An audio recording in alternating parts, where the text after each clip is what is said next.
Abang-abang cari motor yang sekali isi boleh pusing satu Malaysia. Ada.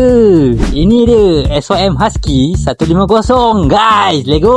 Okay, so motor ni sesuai untuk abang-abang yang rugged, macho dan handsome. Okay, sebab apa abang kena beli motor ni? Design dia nampak rugged, nampak maskulin. Nampak ni dia punya otot-otot ni bang Macam abang, badan abang kan ketak-ketak. Inilah motor yang sesuai untuk abang.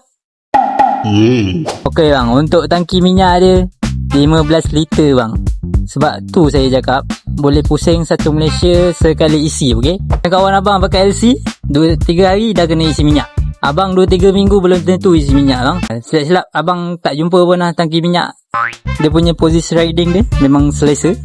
And then dia datang dengan dia punya footrest. Abang boleh santai-santai. Okay, so mana-mana abang yang kaki riding, pergi ride jauh-jauh, motor ni memang sesuai untuk abang. Sebabnya dia berat dan dia stable. Okay, so atas highway tu abang tak ada melelong-lelong lah. Dia punya storage ni tak besar mana, tak kecil mana. Tapi untuk helmet standard boleh masuk.